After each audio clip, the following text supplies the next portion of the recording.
and basically just, at the games, just grinding that thing into oblivion. Bam, we're live. They would Bam. never start a show without me in 600 shows. And now Rich is here and it's like fucking I'm taking everyone's over. in It's here mine. hanging out. And It's mine, yeah. bro. Could have just let him hang. Could have just let him hang. Absurd. I had to chat with him. Just anarchy around here. Well, what did you tear? You tore your taint?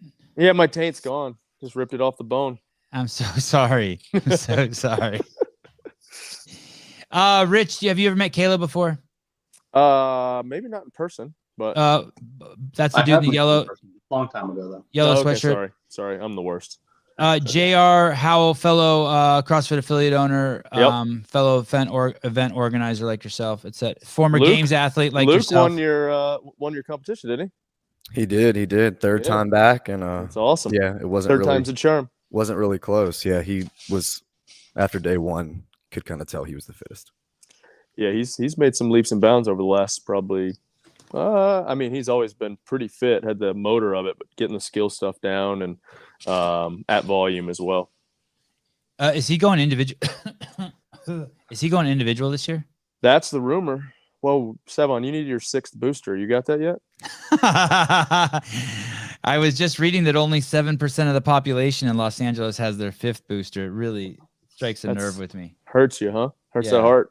I just want everyone to be working for the same goal. The plan is Luke says he's going individual, so we'll support him and hope he makes it. Angelo's pretty perturbed. Angelo wanted to make a team, and Luke was like, "Nah, peace, dude. I'm out on to bigger and better things." Where is that your middle name, Lyle? Lyle. Yep. I don't know why I put that whole thing on there, but it sounded right. I think I've had a different name every time I've been on the show. Where is Angelo? I know that we really wanted him to come on. We bugged him. He wouldn't even reply in the thread. What's going on? Do me and him have a beef? Do I need to fuck him up or what? Nah, he's at his real job.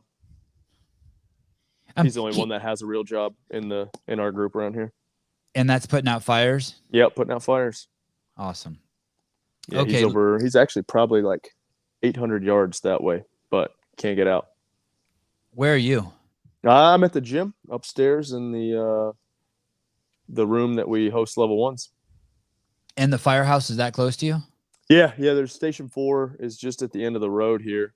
There's 4 stations in Cookville, so really, no station is technically that far from us, but that's the closest one. Have they ever had to come to your gym for any services? We not at this location. At our previous location, we had one of our members during one of the open workouts had a heart attack and died, but brought him back to life. No shit. That's Bob. You see us swimming at his place and has that amazing spot on the lake. He sat down. What year was it? I think it was 13, maybe. He finished the workout. It was for individuals, or for elite or whatever you want to call it at that time. It was the power clean and handstand push-up that ascended in reps. And then the master's version was a push press and a clean. And he finished the workout, sat down, and luckily sat down next to a nurse and a PA. And he sat down and leaned over on her, and she thought he was just kind of messing around. So she moved, and he fell flat on his face, broke his nose, but went into cardiac arrest. And we had probably 200, 150 people in the gym at the time. We had to usher everybody out.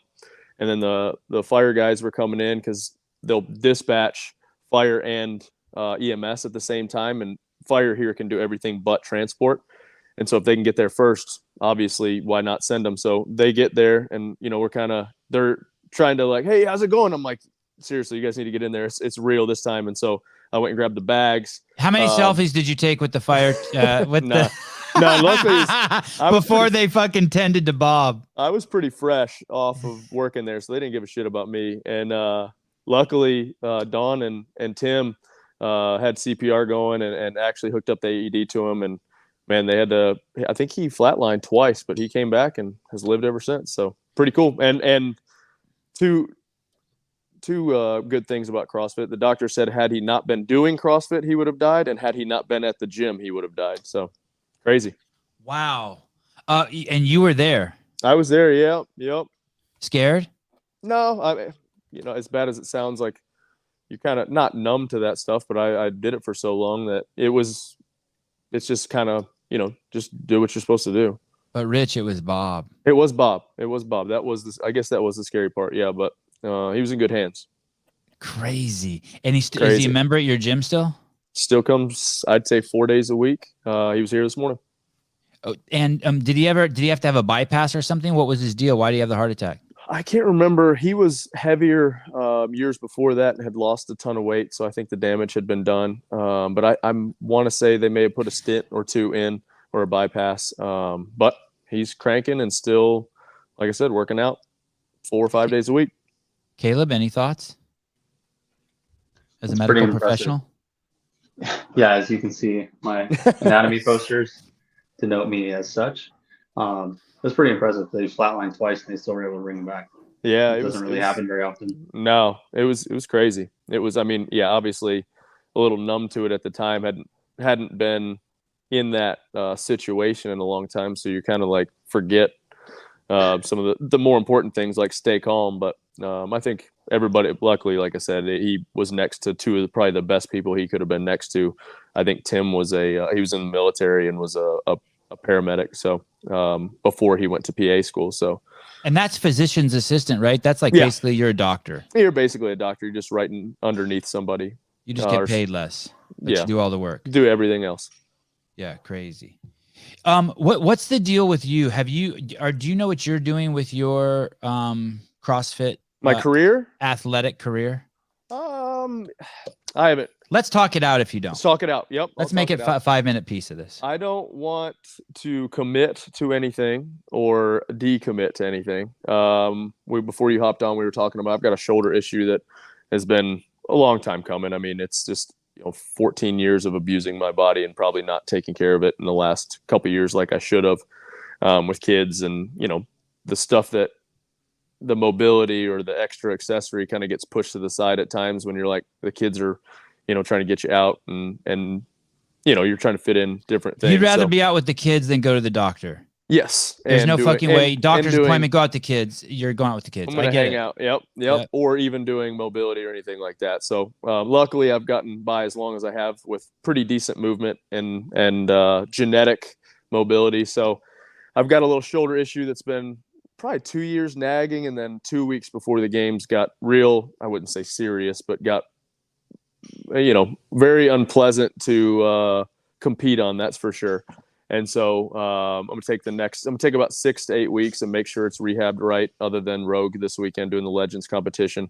And if it feels like I can bypass doing surgery, which I would like to do by, if you talk to a PT, oh yeah, we can rehab that. If you talk to a surgeon, they're like, oh nope, only way we're going to fix that is if we cut on it. So I would like to do my due diligence for once and actually try to rehab it. I've been pretty successful with that and it's improving. So if I can get that back to good and feel like I can still compete at a level I want to, I'll definitely do the Open, do the age group online qualifiers, mouthful, and then whatever, I guess, semifinals for Masters. And then if I feel like it's not going to take away from the summer with the kids and doing some fun stuff, then year to year, I'll decide if I'm going to compete or not. And so, I'm going to be working out. I enjoy working out. I enjoy competing. I'm going to be around all these guys, girls crushing themselves, and I'm going to have FOMO. So I might as well participate. But that being said, if it's taken away from something family-wise, kids-wise, I won't be there that year. But I'll try to do as much as I can. I was looking at the schedule next year, and basically for Masters, it's February to end of March, beginning of April, and then you have May, June, July before you have to compete. So we'll see. Okay, so a couple things to unpack here. I was thinking of my next question and wasn't listening 100%. I got it. Love it. But here we go. First of all, for my mom who's listening, can you tell her what FOMO stands for? Fear of missing out. Okay, there you go, Mom.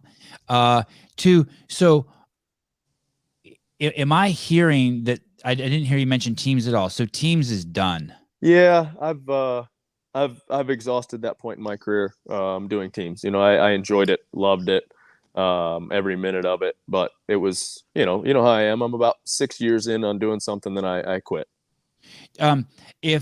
Let's say this is your life, this pen right here. Yep. We'll take the cap off so it's not confusing. And then your life was consumed by the games as individual. Yep. And then you move the needle this way, let's say, to make room for family and kids. And then would you say that not doing teams is to move the needle more this way? Yeah. Because Masters is you think will be even less all encompassing than teams? No, I feel like I can work on my own schedule. Instead of having 4 people that you have to work around their schedule, and I can kind of go back to doing, if it's, I get here a little bit earlier because I'm dropping off Lakeland or the kids at school, I can hop right into something instead of waiting for 3 or 4 people, their schedule. It's just different. It's a different point, new challenge, I guess, different challenge. I don't know. Yeah, I probably still train. I will probably train similar amount, just depends on time of the year. And like I said, I'm trying to right now take care of some of those things that I probably let go to the wayside as far as body stuff goes. 10 years ago, would you not have talked about this shoulder injury as an individual? Would you have kept that close to the hip? I don't know. I think it's important for people to, I guess, hear that, hey, we go through a lot of the same stuff that you guys go through. And while I definitely think, I just feel like you would have kept it a secret 10 years ago. You wouldn't let it out. I wouldn't have before the games for sure. I don't want any type of crutch or anybody to be like, oh, that's why they did so bad, or that's why he performed so bad. Maybe, down the road we would cross that bridge if we came to it. But, I think it's important to kind of talk about some of that stuff as an athlete. I think CrossFit for health and for actual fitness members go, that it's incredibly safe and it's good. But anytime you do anything as a profession, to the degree that we do, stuff happens. So, but I would also argue 14 years or however many years I've been training, the only major things I've had is a meniscus tear, slight meniscus tear, and then shoulders just kind of aggravated. Yeah, that girl who was playing collegiate level volleyball the other day. Did you see that footage? No, she break something. Well, just at that high level, someone spiked the ball and hit her in the face from the opposing team, and it fucked her neck up and her head up. Ooh. You didn't see that? I didn't see it. It happened to be a man playing on the other woman's team, but I thought they were equal and that was fair. Small details, but you're absolutely right. Everything at the highest level, there becomes a serious component of danger. Whether it's hockey, whether it's tennis, they're asking these big body. It's basically Formula One, right? Yep.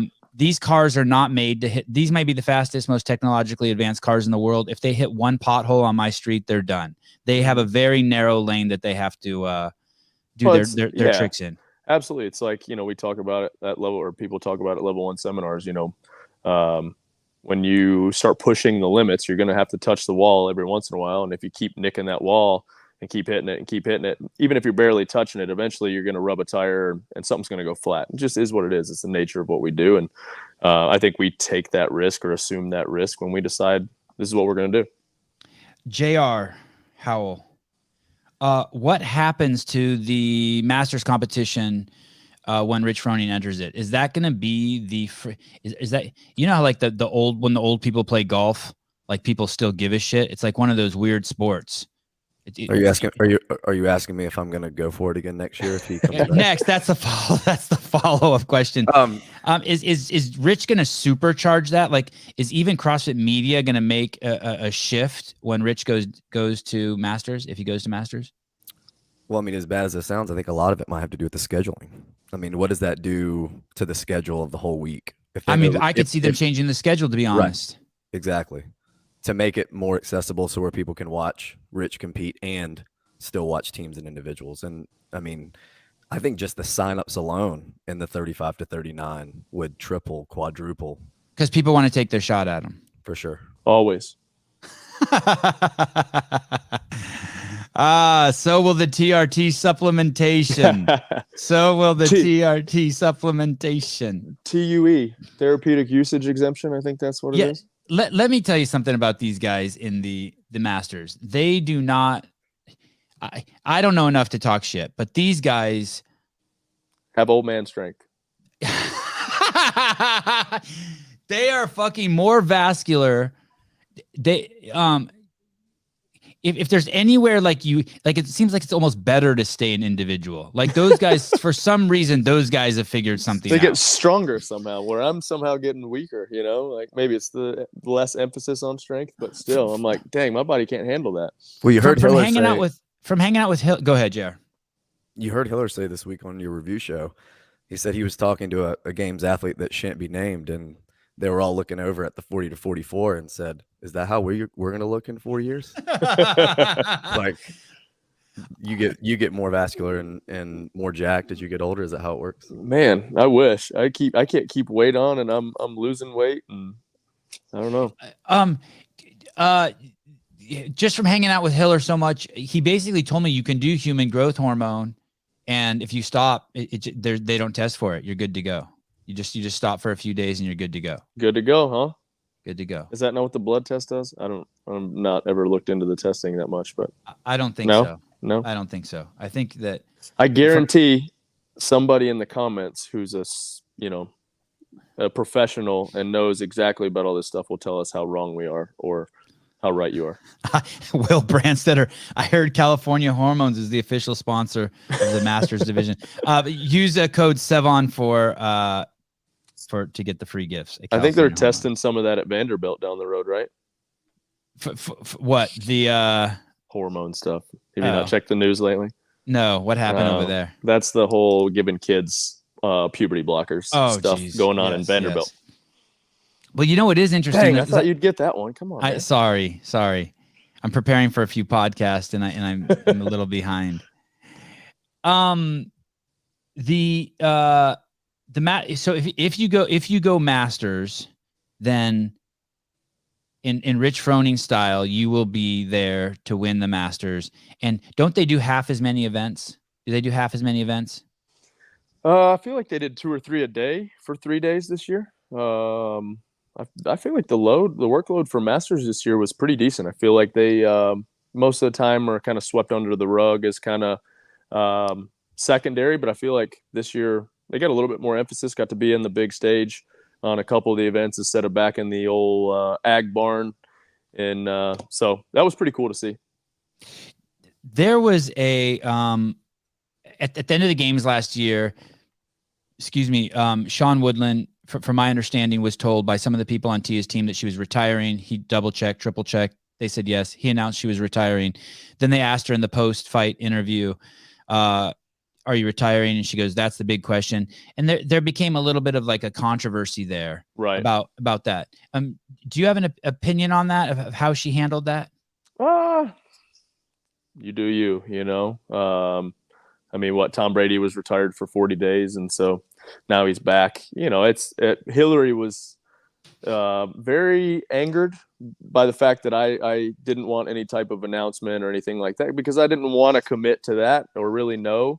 There's a ton of emotions leading up to the games, and you say things or think things and have an idea, and then yeah, I mean, things happen, and so I'm not that type that needs I don't want I didn't want some big announcement or some big, I don't need any of that. So she was very angry. She was like, you deserve that. You do deserve it. I don't want it. I just kind of ride off into the sunset and do my thing. Or, hey, I might be back next year. I might not.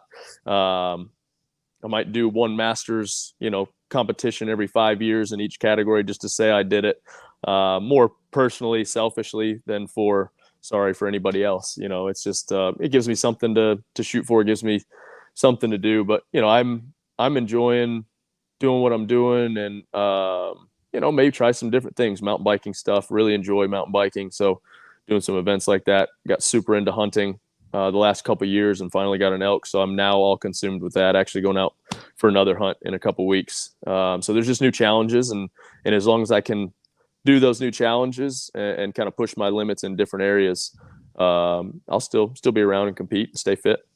Yeah, and if you do that thing where you compete every time you age up. So you're always the youngest one in that division. Youngest one. That's right. That's the game. You age up, you compete, you wait 3 or 4 years. Does coaching of any kind come into play there? And, if so, before you answer, they asked Jordan when he retired, they said, would you ever coach? And his response was, I have no patience for coaching. And then he went on to say, for me to ask an individual to focus on the game the way that I did would be unfair to that person. Right.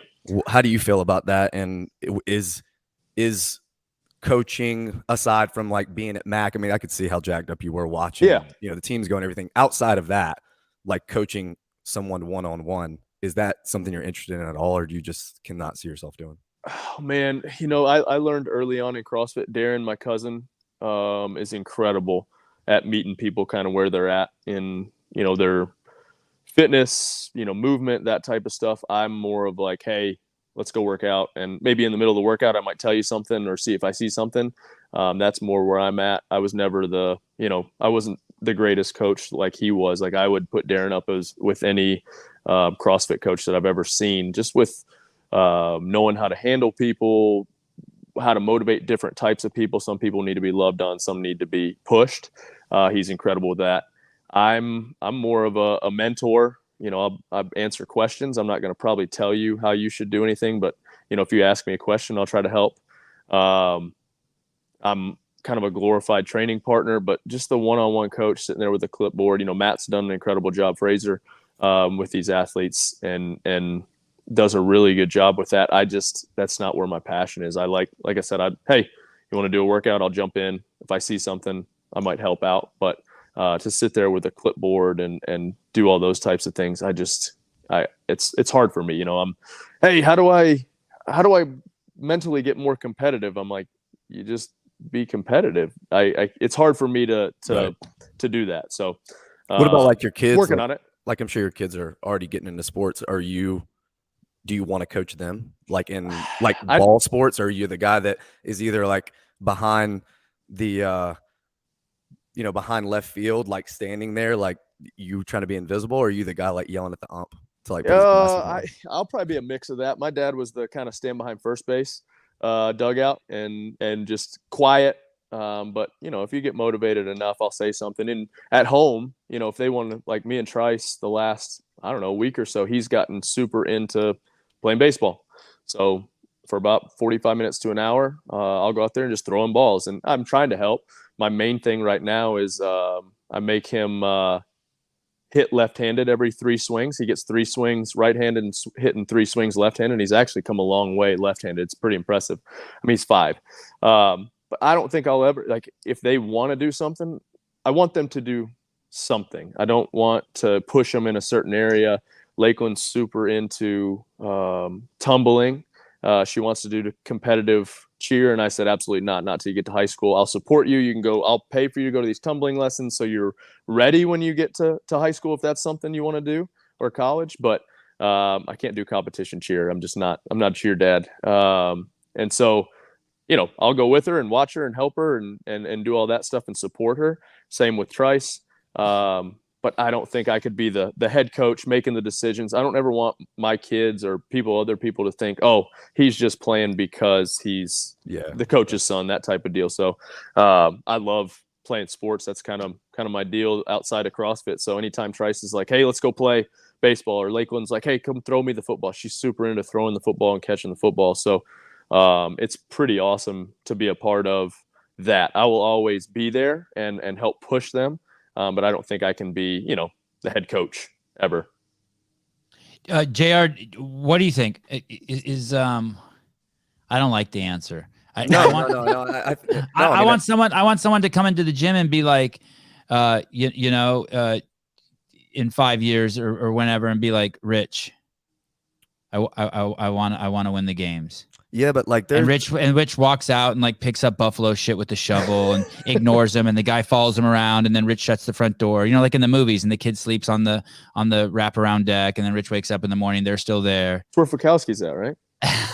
Right. It's exactly where he's at. He's still waiting for your coaching.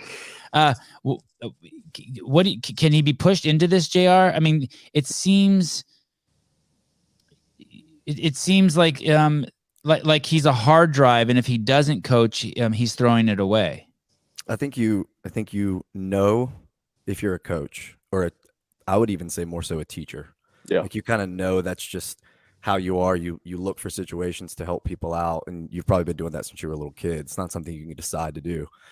And sometimes when you have naturals, like I'd probably put Rich in that category, where like the first time someone showed him how to snatch, he did it. It probably looked right. Or the first time someone showed him a pair of rings, he probably got on top of them and did a muscle up. A lot of times those are the worst coaches because they can't explain to you what they're doing. They just do it. Yeah. And you say, how do you rest less, like going from toes to bar to thrusters? He's like, well, what do you mean? You just do the 20 and then you take 2 breaths and you jump back up and do 15. Like, I don't know what else to tell you. Like, and why can't you understand how to do Yeah. that? Yeah. And it's almost like you just get frustrated because that's not your thing. So no, I think it's a legit answer. I think it's something over the years, like if years ago I wouldn't have seen myself in the position I'm in with kind of having these young. Perfect time to add. Sorry.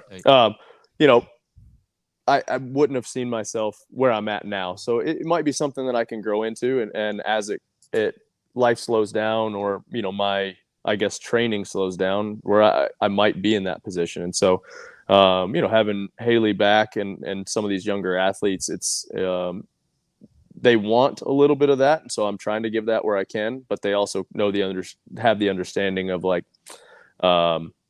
Jake, who runs our Mayhem athlete, he helps out with a lot of that type of stuff. I'm not really good with emotion.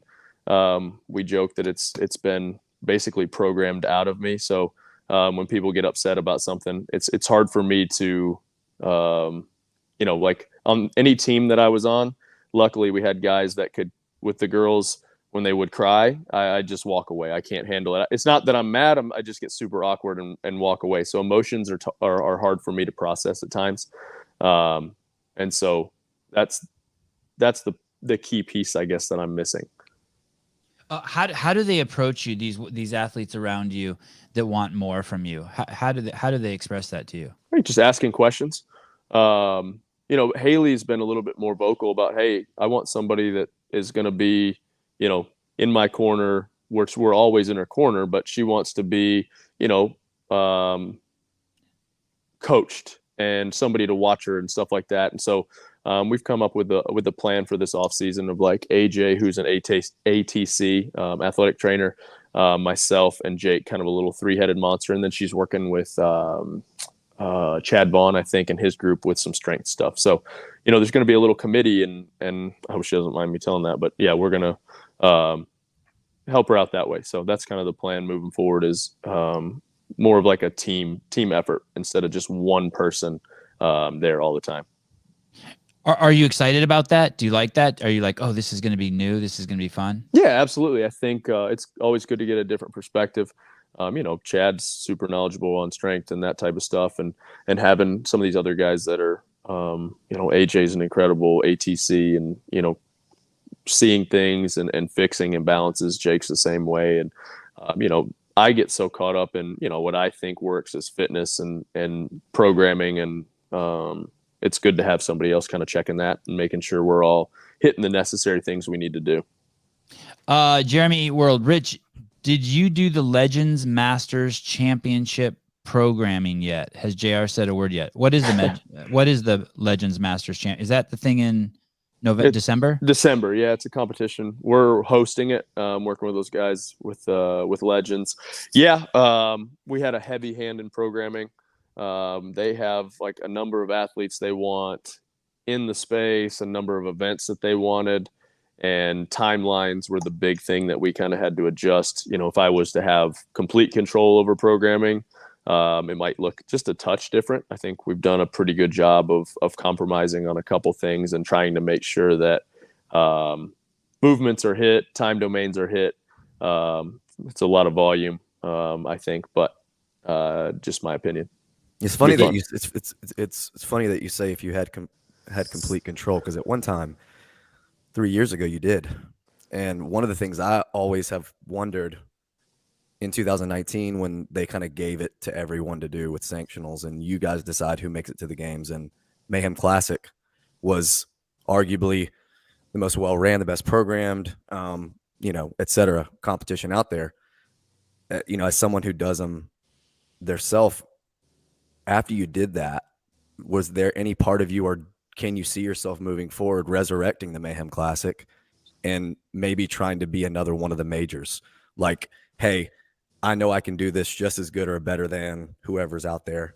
And now it's going to be Rogue, Dubai, Wadapalooza, and Mayhem Classic, and now those are the 4. You know what I mean? Yeah. Like, let me throw this out there too, just so you guys know. When I was at CrossFit Inc., the number 1 place in the entire planet Earth, 15,000 gyms, 162 countries, 7 continents. Do you know where the number 1 place CrossFit sold level 1s? This small podunk town called Cookeville. I don't even know what state that is. Is that Tennessee? Yeah, somewhere down south. And it's so he doesn't have the excuse that the people won't come. The people will come. The stories are legendary of people who drive hours out of the way just to swing by the gym, buy T-shirts, try to get a glimpse of Rich. So let's rule that out. You got a great location. Yeah. So to answer your question, JR, we're kind of partnering with these guys that are running this event and basically giving them the space. And then with that, kind of our expertise on what we've done. They're running a good event. Like I said, if I had complete control like we had at the Mayhem Classic, yeah, absolutely. There's some things that I would do a little bit different, not a ton different. Honestly, in a perfect world, if real estate wasn't so crazy, I'd try to find a couple 100 acres, build some type of, multi-purpose venue that we could, for part of the year, put some Airbnbs or some tiny homes or something on it where people could show up, hang out, work out. And then part of the year, it's a multi-use kind of fitness venue, I guess. And so perfect world. Yeah. But real estate right now is a little high. We've kind of floated the idea, but never made a super big commitment, but I think it would be a pretty cool thing to have down the road.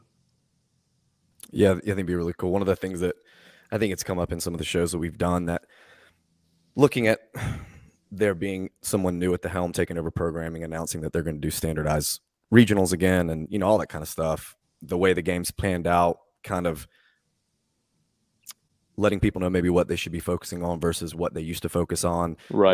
One of the things I thought was really cool, and what I wish other event programmers would do, is something you did for the Mayhem Classic, which is, whether you hate the workouts or not, at least we knew why you programmed what you did. Right. You did those little workout releases, and you kind of said, hey, like this legless Zeus Dubs workout is kind of similar to the 2014 repeat that had shuttle runs, but it's a little different. And then this is why we did the ruck. And, this is why there was only one barbell, and it was at the very end with squat cleans and parallel handstand pushups. Like, I thought that was really good. And Adrian has been super accessible this year to talking a lot, which kind of helped me out doing some of the predictions. And I was like, oh, he's saying a lot. Like, usually we don't get much. So maybe he's going to do press to handstand, or maybe he's going to do all this stuff. But do you think that's something that people should embrace as event programmers, to put it out there and say, hey, listen, in 7 events, we're not trying to find the fittest. It's really hard to do that. Right. This is what we want it to be. We want it to be a spectacle. We want to showcase the strength athletes. We want to showcase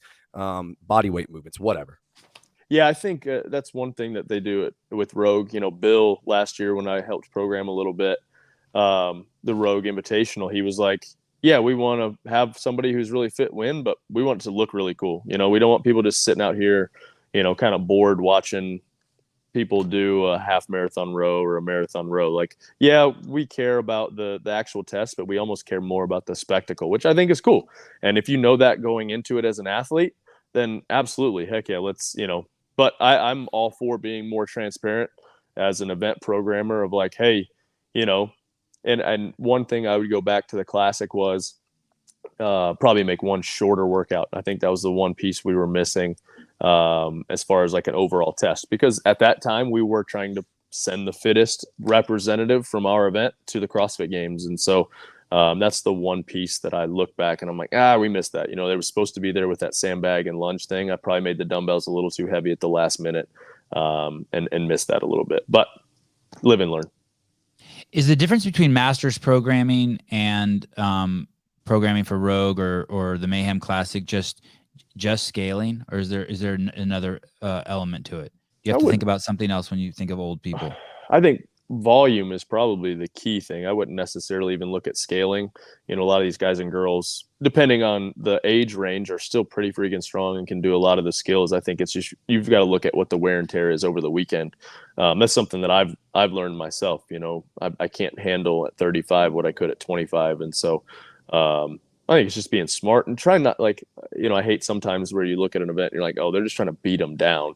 I think, there's a skill piece to it. There's just different, hey, let's test for this event, which I feel like is kind of a celebration of masters and trying to make sure that, we're finding the fittest is, to make sure that we're hitting the 10 general physical skills and testing those different things that we're supposed to be testing in CrossFit. If you look at the definition of CrossFit. Rich made Michael C. Rich made teams relevant. He could change the earning potential, come in and win the first year in each age group. I think that your relevancy in masters will be significantly more profound than team, because team, I just feel like is diluted CrossFit. I feel just from the viewer's experience. Yeah. No, I feel that. I feel it's a good celebration of CrossFit, and CrossFit's supposed to be about the community. And so what better way to do that than have 4 people on a team working together? So I think that's one good expression of CrossFit. Another one is, hey, the longevity of CrossFit and how long you can be fit is up to 60 plus. So I think, there's these different divisions, and, individual, obviously you're showing the fittest on the planet is the idea. And then the team, you're kind of showcasing the community side of it, but also some really fit people. And then now with masters, you're really fit and you can be fit for a long time and be super capable. I am happy that they, from what it looks like, the rule is extremely vague and they haven't really dove into it yet. But allowing super teams, essentially, again, I think that's a good move. Nobody wants to watch, poor, the last place couple teams just kind of getting time capped every event. And they're not really, I mean, is it the same as the super teams before? You still have to be there. Really, it says, from what I've read of the rules, it says you have to do the open together and all the qualifiers together in one place. So as long as you can afford a plane ticket and have some place to stay, why not?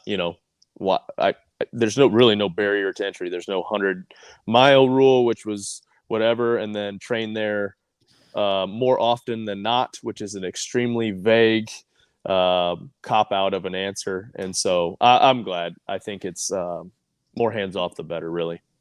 But it's still affiliate related. You still have to do it. In the affiliate, you have to do the events in the affiliate. In a perfect world, I thought it would be really cool. Allow the super teams in the CrossFit game season, and then somehow do some off-season event, similar to, like, I guess what golf event is it with the Masters? I think it might be the Masters, where amateurs can play with the pros, but you do true affiliate teams that if somebody's made it to a semifinal or regional or whatever the heck you want to call it now, they're disqualified from being on the team. So it's true kind of affiliate people, and it would be fun to a community, more of a community celebration than anything. But that was an idea.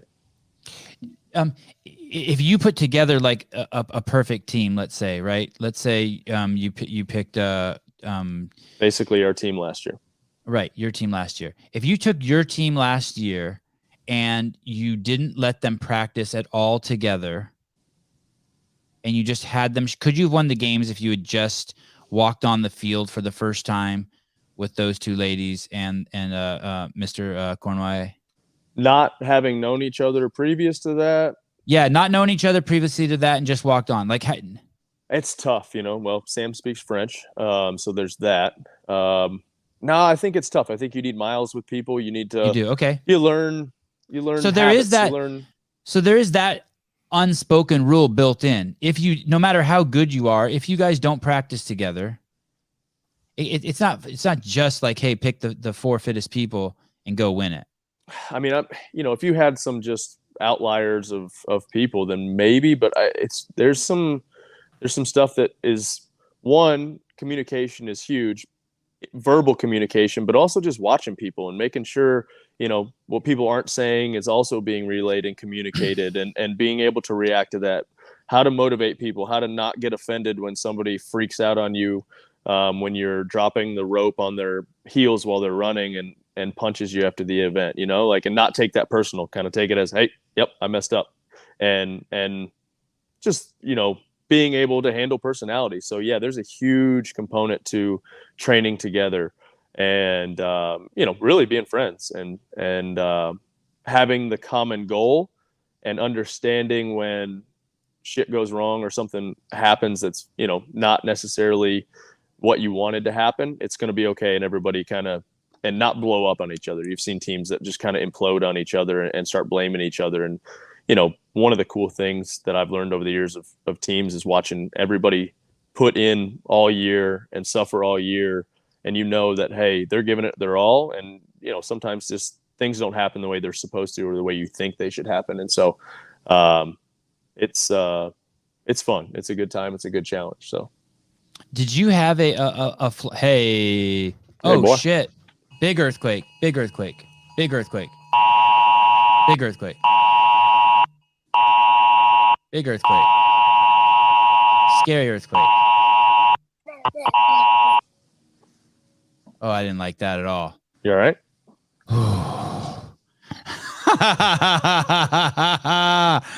That's how many podcasts I do. You need to go to the bathroom. Holy shit, I fucking started sweating. You need to change your pants? Wow. Let me see what's going on here. Oh, my phone says there's been a shake alert. Yeah, no shit. Jeez. Man, that thing sounded quickly, huh? Could you guys see I was giving a little jiggle? I could see a little jiggle in there. See my breasts under here moving around? Whoo! Whoo! Check Trice doesn't like seeing himself, so if you can't tell. Oh, wow. JR, I never see you smile. You see me get the shit scared out of me. And you're smiling.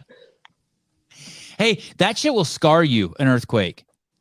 Like I'll be scarred now for like 6 months. Like I won't want to drive under underpasses and shit. So last night we were in the bed. It was probably 9 o'clock, and I like a story that goes from earthquakes to the bed. So all the kids are in bed, and then all of a sudden we hear a collection of maybe 5 or 6 howls, all like in unison, but at different times. And me and Becca looked at each other and said, "Are the dogs inside?" Because we knew we probably had coyotes on our property, but it was the first time being in this house that we actually heard them, and it was like just kind of eerie at first. I'm sure I had that same look on my face. Yeah, and those things, they don't even have, at least the coyotes by my house, they yap, yap, yap, yap, yap, yap, yap. They do this thing where they all start yapping. They don't even howl. It's scary as eerie. shit. Yeah, it gets eerie when they all jump in on that. Yeah. We had that tornado a couple of years ago that it messed me up for a little while, going out there and trying to clean up and help some stuff. That was crazy just to see the damage and just sheer power of it. You know, there was a house completely wiped out, frame, everything off the foundation, and then one house next door not touched whatsoever, and then one next door looked like an IKEA where the walls were peeled off and everything in the house was still just standing, not even touched. It was mind-blowing. Crazy. It makes you like, just now that just happened, it makes me just realize I just have no control. No control. Zero whatsoever. None. I was just waiting for something to fall off the wall or something, and then I was going to run in the house and get the kids. If anyone was wondering, that was my plan I built in my head. And we would not have blamed you for it. You guys would have kept going. Caleb would have just removed me like this. He go.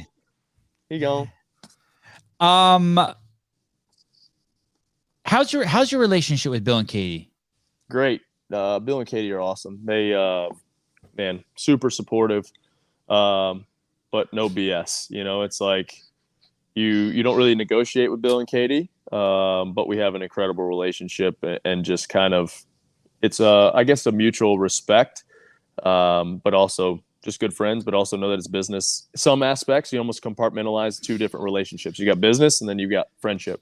And, man, I just really appreciative of what they've done and from a business standpoint, and it just kind of stayed true to who they are, which is awesome. do you remember the first time you met them? I want to say the Rogue Again Faster throwdown we did at Tahoe was probably the first time I ever met him, and you know how that went. Yeah, and you were on the Again Faster team. I was on the Again Faster team. I'm trying to remember. Bill's a man of few words, right?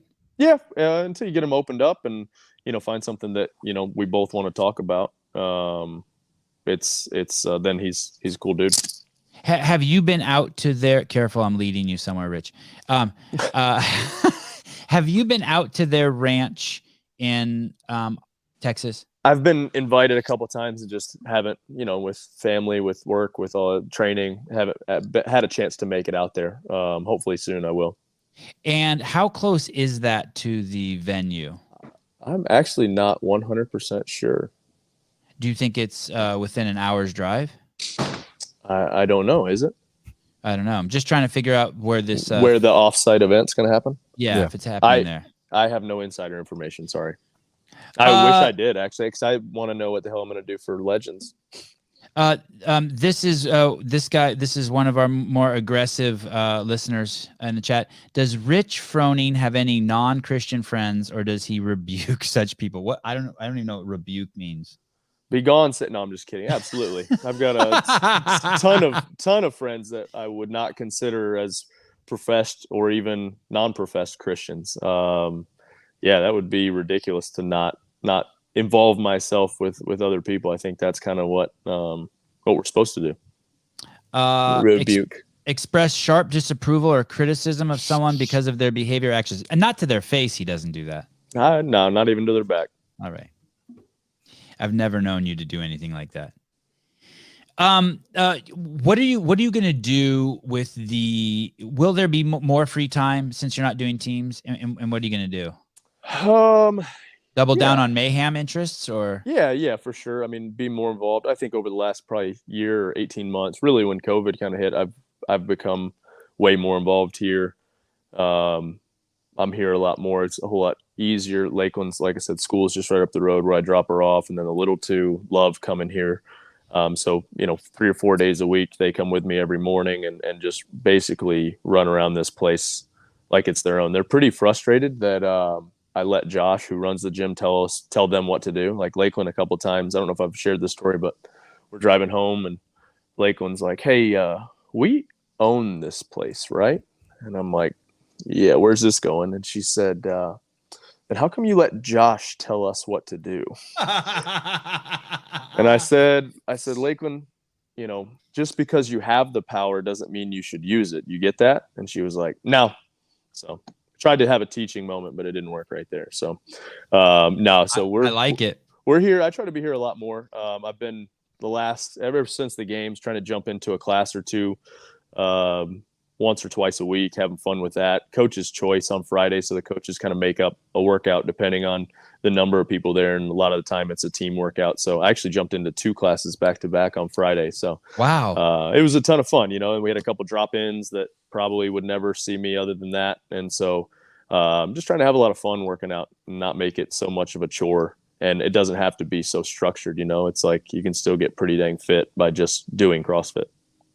I know JR wants to ask this, so I'll ask it. The 2 workouts you did back to back, was it the same workout twice? No, it was 2 different workouts. It was kind of a fun, like you had 4 machines, all 4 people working, and then you went to 4 boxes, did box jumps. Then it had 3 stations, 2 stations, and then a sprint. And it was kind of fun, different take on a workout. And then you had to rotate machines each time for 4 rounds. And so it was pretty fun and creative. And then the other one was like clean and jerks and handstand walk and some burpee blocks to get over. So it was a good time. Do you ever look around your gyms, training facilities, and just be like, just in shock that this has happened because you started working out? Yeah, it is. It's crazy. We're definitely lucky, and we have a good time, and we've got a good group of people around, and back of house, front of house, just everybody, and it's pretty awesome. Are you involved in the day-to-day? Like, are you is Mayhem like a company where like you get the whole team together and like you'll give talks or what the vision is, or is it how does it work there? What's your role? What do you do there? Like, do you have a stack of bills on your table like I do, and like there's just shit you haven't opened and registrations that are like, did I pay for this or didn't I? Or luckily I have a Josh for that. He's incredible. He kind of handles all that type of stuff, make sure this place is running to a T. We've got a really good team. I'm not much of a micromanager. I definitely am involved in a little bit more of, I guess, what a CEO would be, more of like the vision and check in. And we have full staff meetings with our directors once every week or once every other week, kind of depending on the year, where you get 5 or so minutes to kind of highlight what's going on in your department and, things we need from other departments. That's one of the things we've grown over the last 2 years, I would say, so fast that we're trying to figure out, all right, somebody's getting spread too thin. They're doing too many things. We have a lot of really good jack of all trades. And now it's just trying to get everybody narrowed in on their specific thing. And so, trying to do that. Like I said, I will lean on, my core group of people, of their opinions. I'm not one that thinks, my opinion's always going to be best. I trust the guys and girls that work here for their opinions, their expertise. I'm not the smartest one in the room at everything. So, I definitely lean on them, a lot. And so, yeah, I enjoy it and enjoy the business side, and I'm coming around to that. Years ago, I would have just said, hey, let somebody else do it and tell me how it's going. So, I'm enjoying that part, but it is a bit of a, like I said, getting structure down, which, I'm not a huge structure guy. So, trying to get all that into, the right lanes and doing those types of things, over the last at least 6 months for sure. We were hearing rumors that Haley Adams was going to go to HWPO. Was there any truth to that? Haley, this last season, she's hyper competitive, hyper motivated, wants to just train. And I think she just got so caught up this last year on thinking she wasn't doing enough and thinking we weren't giving her enough, that she just, she needed a break, and try to figure out what she wanted in life. And she came to me right after the games, and I was like, take a break, go. If you want to go train with Matt, see if, we fit there. Like, I don't want, we've had different people in the past that, we tried to, I guess, not control, but you learn over the time that it's like, hey, life's too short to have enemies, and 2, really be caught up in, like, I just want Haley happy. If she's happy with somebody else, then great. If she's happy here, even better. And so, I think she, shopped around a little bit and went home and hung out in North Carolina, and she came back. She's got an incredible attitude, and she's willing to listen and wants to work, and she wants to win. And we're going to try to do that best we can. So, love Haley, love, who she is as a person, and glad to have her back around. Samuel Cornway, I'll never forget that interview I did with him. Just crazy focused on winning the CrossFit Games. Went team with you. Kind of blew my mind, but I think his justification for it was pretty wise. Will he be going individual this year, and does he still have the same fire? Yeah, Sam, I think he's a little bit even more motivated now. But yeah, he's definitely going individual. That was a 1-year deal. We kind of talked about it, and obviously from my standpoint, I was like, heck yeah, I'll take somebody that's super fit. And then from his standpoint, I feel like he learned a little bit that you can be hyper focused, but you still got to relax a little bit. If you get too caught up, that's when people start, man, it's a grind of a season and a grind. That's one of the cool things about being on a team, is you got all these other people to support you and push you. And so I think Sam learned some valuable lessons over the years or over this year. And I'm looking forward to seeing him compete on the floor wherever it's going to be. Do you have any anxiety about relinquishing the throne to team? And are you going to try to put together a team Absolutely. I would, love to see a Mayhem team out there. I'm not sure if it'll be this year or next. Angelo was trying to find some pieces, but that was before any of the rules came out. So now that the rules are kind of wide open, I hopefully it'll be easier for him to find some people to join him. So, selfishly, I'd rather keep that trophy here and that title of fittest team. But we've got some really fit individuals, so I'd love to see some on the podium as well. What does Rich think about the games going to Birmingham? I think it's one of the worst decisions they've ever done, but that's just my opinion. 90 degrees, 75% humidity or plus. It's interesting. That's for sure. Unless most of the venues are going to be inside, which sucks too. So, I don't love it. Hopefully I'm wrong. But I don't know if anybody's been in Alabama or even South where we're at, in August or July. It's outdoors is one of the most miserable experiences ever. So you're going to be taking a big hit on intensity because people are going to be so messed up from the heat. Not only the heat, but one, I don't think people experience how much you sweat and not having with that humidity, it just kind of sits on you and sticks on you. So you think you've had hand tears before, it's going to get worse. So I don't love it. It is what it is, though. I don't get to make those decisions. You're notorious for your volume. Especially in your youth, but from what I hear, nothing has changed. That you're just as fucking wild as ever.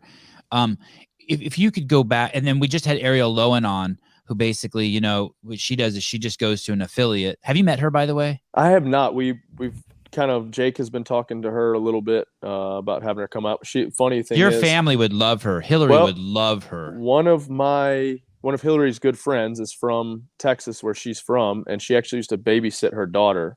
Oh, shit. Apparently speaks super highly of her. And so, hopefully she can get up here and we can meet her. Yeah, she's great. But basically what she said today, which I found fascinating, is she goes to a gym. It's not a CrossFit gym, but it's a CrossFit gym. Right. She gets the programming a week in advance.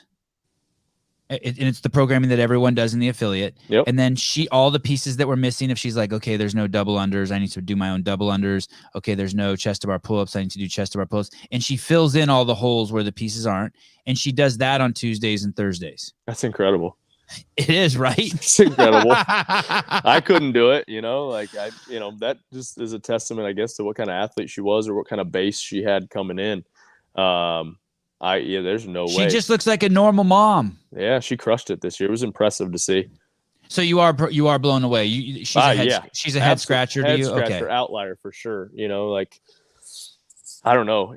There is something to be said about the intensity of a class or working out with like a group of people. Like I've had a ton of fun of, working out with the class because you're like, this Joe Blow doesn't want to, I want to not get beat. So I'm gonna give it. You don't want to get beat by Bob. He had a fucking heart attack. Bob had a heart attack. Even if he's not doing the same weight or same thing, that's kind of the beauty of what we do. It's all relative to where people are, and we can all work out at the same time. As lame as that sounds from the old CrossFit stuff, but it's cool. Yeah, it's interesting too. Go ahead. Kind of seeing what some may say is a shift. We only have 1 year to look at of Bob's programming compared to all the years that Dave did, but seemingly seems to be a little bit more value maybe now so on intensity, execution, variance versus recoverability, volume, pacing maybe. Yeah. Like he took away some of those options, right? You have to row at this pace, or if you don't sprint this, you're just going to get beat and you're going to get a 15th, or if you miss one wall ball, it's going to cost you, all that stuff. What I've seen and what seems to be happening now is, okay, I mean, Boz came out and said before the games, I know where the athletes are strong. I know where they're weak. I know where they focus too much time on. I know where they don't focus enough time on. I'm going to show them this year those things.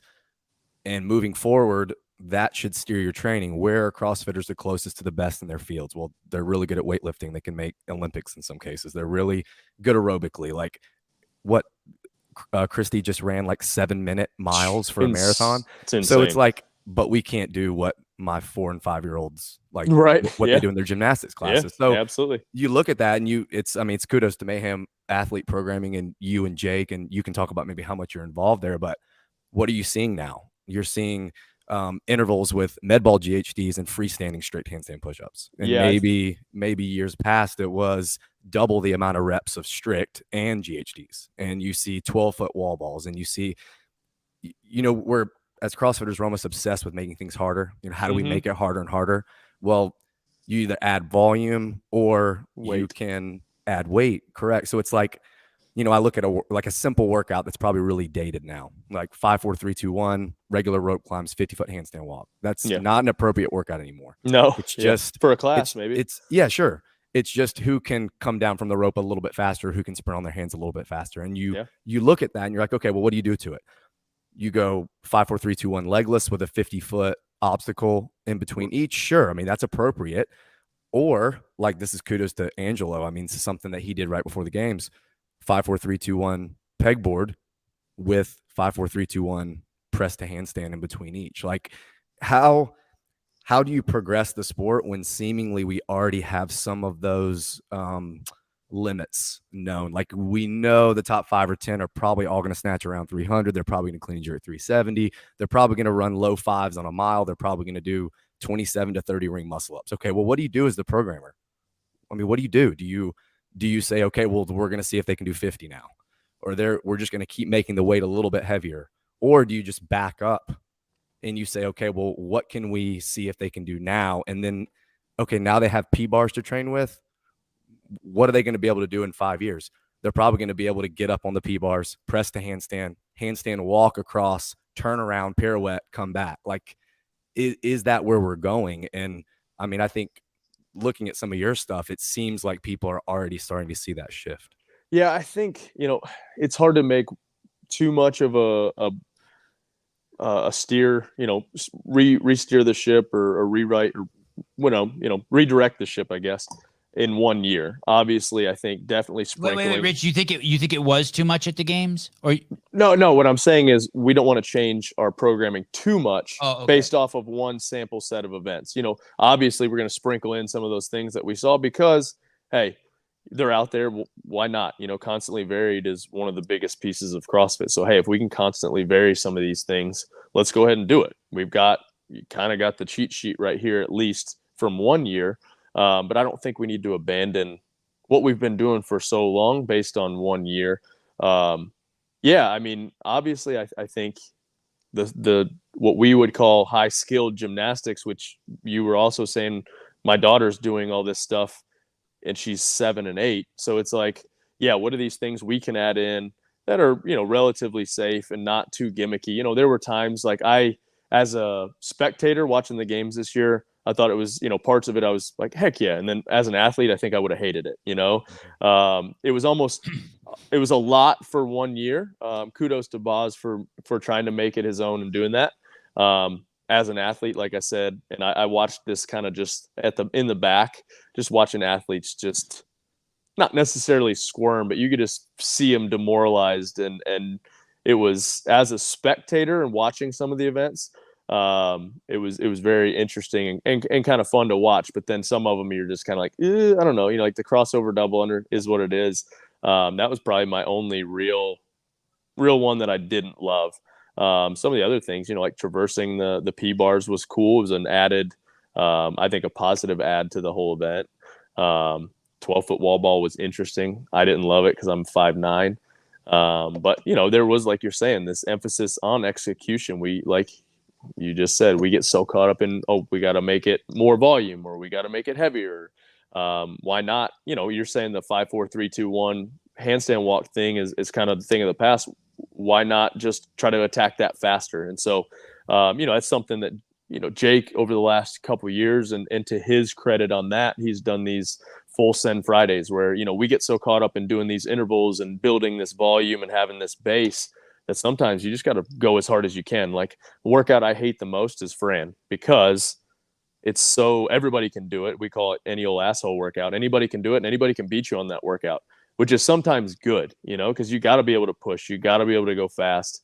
And us as athletes or as games athletes, sometimes we get caught up in, the volume and everything like that, instead of, hey, let's just go for it. Because that's one of the hardest things to prepare for, not necessarily even physically, but mentally, is the grind of the intensity over the weekend. You know, the volume may not be as much. Like I didn't think the volume was too crazy this year, but the intensity of each event and having to go as hard as you can and having the high stress of if I screw up here, it takes a toll on you. Jeff Bako, I can't get over how masculine Rich is. Thank you. Thank you. Oh my goodness. The beard. It's just the beard, you know. I got one here. Hold on. When I think of the training camps, and I think of HWPO and I think of Comp Train, and when I think of Training Think Tank, I think of them as these places that are behind like lock and key, that not just anyone can walk in, that they're these highly secretive. I don't know if secret is the right word, but just guarded. Selective, yeah, selective. When I think of the Mayhem camp, and maybe it's just because I spent time in Cookeville and I know it's been, 12 years since I've been there, but I don't picture it like that. I picture it as just like anyone can just like come in. You've always like, I don't know how many times I've heard you say to someone, oh, you should come over to the house. Yeah. I mean, I feel like I can hear you in my head saying that. Is that, do I I mean, I haven't asked these other people, but like I don't picture being able to walk in and watch Mal and Matt train together, that it's, it's like that it's in a room or off in a secluded place. But I just feel like it's not like that at Mayhem, that there's this big barn in your yard and not that it's open to every Tom, Dick, and Harry, but if you have the balls to come there, you can come there. Yeah, I think, that speaks to the community side of things we have here. Obviously, we have it's true. Space, so it's true. It's pretty, it's pretty welcoming and open. Yeah, depending on time of the year, like this time of year, absolutely. We're all for, anybody coming out, hanging out. We just had some of the guys from 8th Day CrossFit that we competed with this last year come out for a mountain biking trip and hung out and worked out a little bit. So, yeah, I mean, I think, I guess I'm a little bit biased, but I like it here, and I like having a good group of people and having some fun. Obviously, different times of year, when stress levels are high, we want to keep that a little bit more guarded and making sure the athletes feel comfortable with kind of where they're at and the situation that they're in, and they're getting the time that they need or the equipment that they need. So, that's the hard part, is trying to balance that and make sure, the points of emphasis are where they need to be. I don't understand this comment, but since you paid money, I'll read it. Trevor Gentry, Mayhem YouTube usuals. Yeah, they so when we used to do our live streams every day, when COVID was going on, we kind of started those, and then we actually hung on to those for a while. While still other parts of the world were under quarantine, we just would turn on the TV in the corner at the barn and just let people kind of hang out with us. And so it just got to be such a grind every day doing that. So we haven't done that in a while, but we had a group of people in the YouTube usuals, and I think they still have kind of their Instagram group that they all hang out and have come out to Mayhem a couple of times. PFAA is a joke. What's PFAA? Are they talking about the Fikowski Sam? Oh, thing? Professional Athlete Association. Yeah. Oh, Zombie. Yeah. Fikowski made a comment on Sam's post about not going to Dubai, and I got to stick up for my own, Yeah, I thought it was cool. Yeah. And that was actually me. Somebody was like, "Oh, we all know this is Rich's social media manager. That's not actually him." But if you ever find a good one-liner or a zinger, Jennifer's pretty good at it, but a lot of the time it's me. And so the elk hunting post that I really decided to really piss off the internet, that was me. We have a Sevan Podcast group, but we've not been invited to Sevy's yet. The Sevy usuals. Any other questions for Mr. Froning, Mr. Howell? Has the auxiliary athlete competitive space at the main gym thinned out the barn much? Yeah, for sure. We'll still go up there depending on time of the year. That's It's really good for especially. Sorry, before you go on, can you what is that? So there's CrossFit Mayhem, the affiliate, then there's the barn in your backyard. Now there's a third place. Well, so the backside of the gym here, we poured a concrete pad a couple years ago. We had made for mustard seed, so we could have multiple floors, and then eventually we covered it with just an open air cover and rubbered it so people could work out outside one of the garage doors. And then this past year, we decided to close it in, put AC, put a locker room for athletes and a treatment room and kind of a sauna and cold plunge. The actual gym part of it is done. The other part's not, and it's heat and air. So the hard part for us, I was speaking to being in Birmingham, is the amount of volume we do and different training sessions, and just being in that heat all day takes a toll on you. So with that backspace, we can, not crank the air down, but we had it at 78, 80, and do one piece in the heat and then maybe one piece in the AC just to get some volume in, because it just wears you down. So that was something we did this year. Similar size to the barn, a little bit bigger.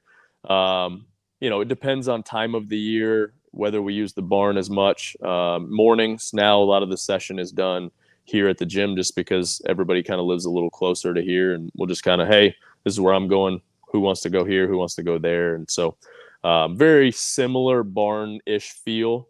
It's not painted yet. That's the one main thing we've got to finish on the interior, but glass doors are in. It's nice in there. It's cool spot. And, it gets us out of the way of members. So like from 2 o'clock to 7 o'clock in the afternoon, this place is a madhouse, because there's, a dedicated CrossFit class. There's sometimes we have a kind of a seniors, it's called Life, but they're doing CrossFit. That's just less it's a little less intimidating. But then we have CrossFit Kids, we have preteens, we have a teens class, we have an endurance class. So in the gym, it's just we couldn't, I don't want to take away from the members and what they're going on there. So we kind of have this area back. We're still here, but we're kind of back, tucked in a corner. Mr. Digital Agenda, eat a dick. How is the affiliate doing? Oh, it's great. Josh runs a tight ship here. It's incredible. I walk out here sometimes and I'm like, how the heck? Like, I never thought we'd be able to fill this space with how big it is. And we're almost running out of room. Like I said, at one point you could have 3 different kind of classes going on. And man, my favorite is watching the kids and preteens and teens. Just, seeing them get after it. Like, my kids are getting to the age where now they love going too. So Wednesdays and Friday nights we're here at the gym, and I'm usually watching them or playing dodgeball at the end of class as their little treat, smacking them in the face with a dodgeball. So it's cool though, like we've got one of our members is 80 plus, and he's got a little bit of dementia, and his wife says the best days that he has are days that he starts out here. So it's incredible. It's everybody thinks, I think, coming in the doors that it's going to be just this elite athlete gym that's all that's allowed, which we've got that. But it's cool that everyday people are in here grinding away. Like our 8:15 class yesterday, I walked in after getting a little coffee, and there was 30 plus people in the class, and it was awesome. It's cool to see. Rich, do you have any fantasies, like sell everything you own, move to Costa Rica, buy a place on the beach, put your money in the stock market, collect the interest, just sit there and chill, or leave the gym and just have them send you a check? And like, do you have any whatever, move to an island out in the Pacific? Like, do you have any of those? I think I would get too bored. I told Hillary the other day, I was joking, but I said if I didn't have Hill or the kids, I think I seriously, I would move out west for at least 4 months and rotate states elk hunting. Like, I enjoy the week that I go out there, no cell phone service, just grinding in the woods, hunting and walking and just that, being unplugged. But I miss my family and hanging out, but I don't think I'll ever be that guy that's fully retired from anything. It's just not in my DNA. I blame my parents for that. Yeah, there's the murderer picture. But there's something primal to that I just, it feels right being out there. And I came home and I joked, but I had just every night I'd wake up some type of dream that we were still out there. And so I could definitely see myself being somebody that just goes out, for months on end out west, just chasing herds. That's awesome. All right, brother. Thank you so much for coming on. Yes. You're the best. Thank you, guys. I really can't thank you enough. It's people like you coming on the show that truly make this show special. I'm not saying that lighthearted. I don't think I say that to, I don't know anyone else I say it to, but I definitely. appreciate that. Well, if I you get extend it to Angelo you. on, send me a private link so I can bust in and bust his balls a little bit.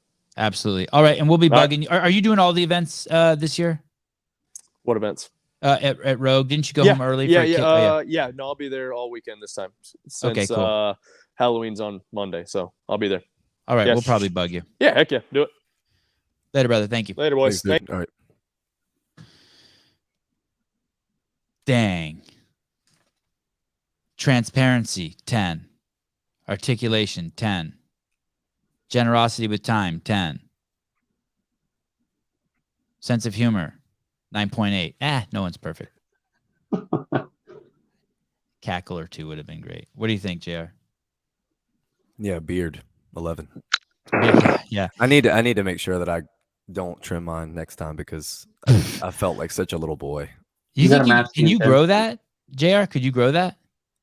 I'll send you some pictures. All right, awesome. Great job. There was a great comment in the comments that you strained your vocal cords. Because I was talking for so long. I mean, it wasn't so long, but for you, it was long. I was probably talking fast. I was like, God, I'm rambling. I need to get. No, you were not rambling. It was so good. It It was great. fucking so good. You were painting a beautiful picture for everyone to understand. All right, guys. In 13 minutes, we will be back with Nick Matthew, the guy who surprised us all at the CrossFit Games. I don't know. Are you going to be able to make that, JR? No, I'll be back at the gym, coach. All right, cool. And then this evening, we have Ricky Garrard on. Will you be able to make that, JR? No, not tonight. Okay. And hopefully we'll have Caleb, although I think Caleb's approaching probably being up for 24 hours. Hopefully we'll have Caleb for something. All right.